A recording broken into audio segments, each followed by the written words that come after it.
Baiklah, saya membahas mengenai kasus dari Whipple disease. Di sini yaitu ini adalah gambaran dari suatu Whipple disease. Kemudian juga 46-year-old man, chief complaint, abdominal discomfort and diarrhea. Duration symptoms began 6 months ago. Associated symptoms significant weight loss. Social history no tobacco use, no alcohol use. Test performed. Intestinal biopsy, stent used, period acid shift atau past stent. Which of the following is the most likely cause of this patient's symptom? A. Chronic bacterial infection. B. Immune-mediated gluten sensitivity. C. Impaired lipoprotein formation. D. Lactase deficiency. E. Viral formation. Artinya adalah laki-laki usia 46 tahun, keluhan utama adalah rasa tidak nyaman di perut dan juga diare. Durasi gejala mulai sejak 6 bulan yang lalu. Gejala penyerta adalah penurunan berat badan yang signifikan. Riwayat sosial adalah tidak merokok, tidak mengonsumsi alkohol. Pemeriksaan yang dilakukan adalah biopsi usus. Pewarnaan yang digunakan adalah period acid shift atau past stent. Manakah penyebab paling mungkin dari gejala pasien ini, yaitu A. Infeksi bakteria kronis. B. Sensitivitas gluten yang dimediasi sistem imun. C. Gangguan pembentukan lipoprotein. D. Defisiensi laktase. E. Yaitu infeksi virus. Baiklah, jawabannya adalah A, yaitu infeksi bakteri kronis. Nah, di sini diagnosis utama adalah Whipple disease. Whipple disease adalah infeksi bakteri kronis yang bisa menyerang usus dan juga organ lain. Penyebabnya adalah Tropheriма whipplei. Ini ya, bakteri ini adalah gram positif bentuk batang termasuk actinomycet. Menyebabkan infeksi kronik sistemik.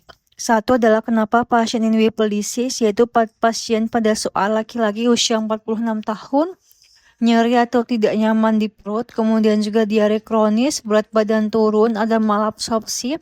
Biopsi usus menunjukkan pas positif foamy macrophages. Ini sangat khas untuk Whipple disease. Whipple disease yaitu di sini foamy macrophage in laminopropia of duodenophyllus distended by bacilli. Past stent polysaccharida yaitu Whipple disease, periodic acid shift stent, Hyclix, Tropheriма whipplei, organism in macrophages. 2 adalah alur mudah patofisiologi Whipple disease yaitu step by step. Bakteri Tropherima whipplei masuk lewat saluran cerna sehingga bakteri sampai ke usus halus, menyebabkan juga bakteri dimakan oleh makrofag. Tapi bakteri tidak mati di dalam makrofag.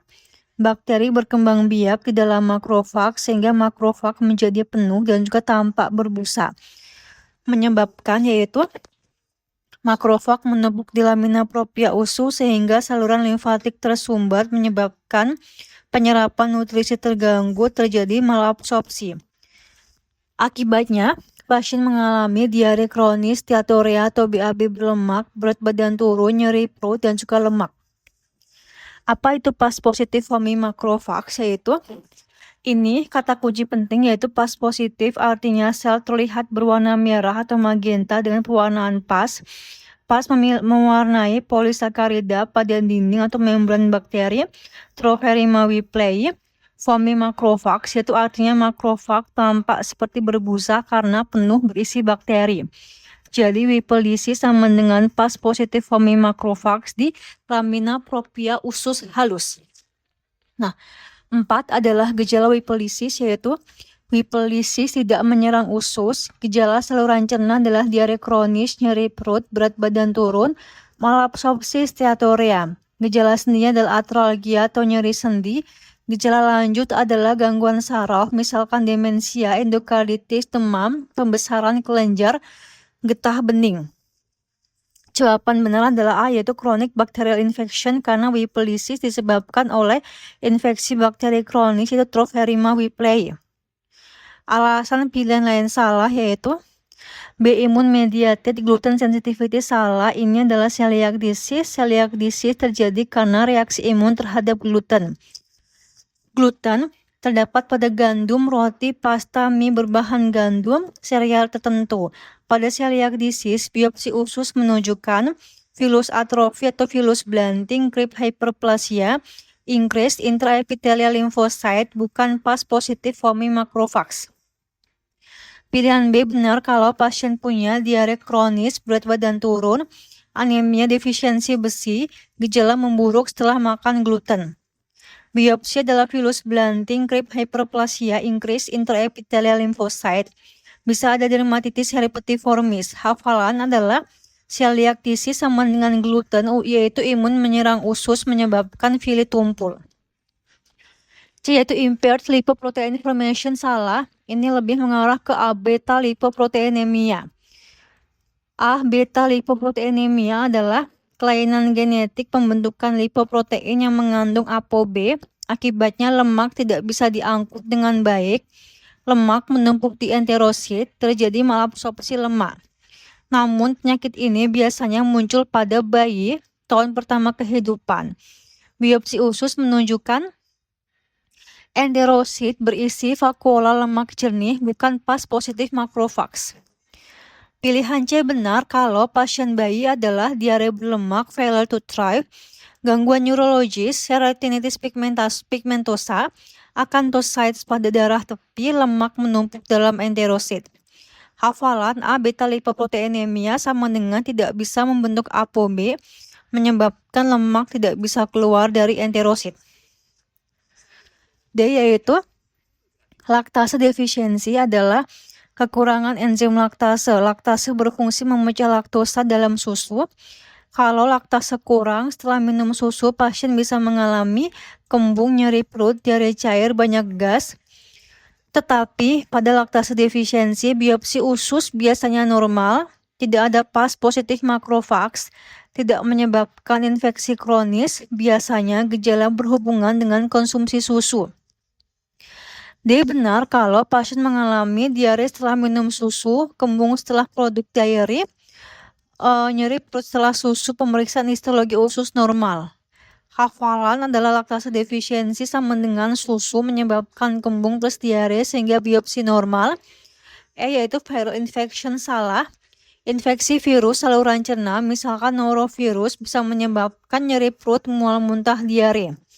Tapi biasanya akut, sembuh dalam beberapa hari sampai 1 minggu, tidak menyebabkan penurunan berat badan signifikan selama 6 bulan, tidak menunjukkan pas positif macrophage. Pilihan E benar kalau pasien mengalami gastroenteritis akut, diare mendadak, mual, muntah, banyak orang sekitar juga sakit. Setelah makan makanan terkontaminasi, gejala membaik dalam beberapa hari. Hafalan viral gastroenteritis sama dengan akut, cepat sembuh, bukan 6 bulan.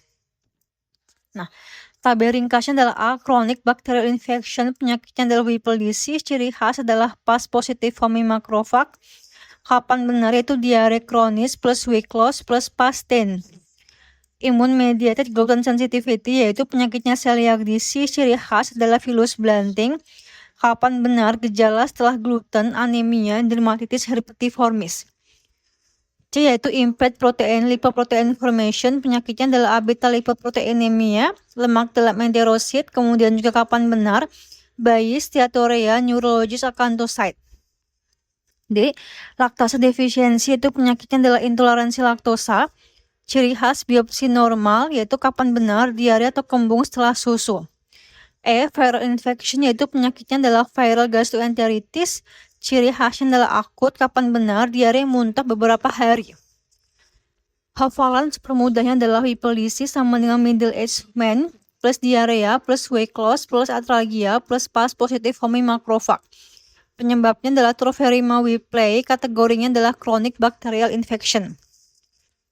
Bedakan cepat yaitu Whipple disease sama dengan pas positif foamy macrophages, Tropherima whipplei. Antibiotik, celiac disease sama dengan villus blunting, gluten, diet bebas gluten. Laktase defisiensi yaitu diare setelah susu, biopsi normal, viral gastroenteritis yaitu diare akut, sembuh cepat. A. Beta lipoproteinemia sama dengan bayi plus lemak menumpuk di enterosit plus ApoB bermasalah.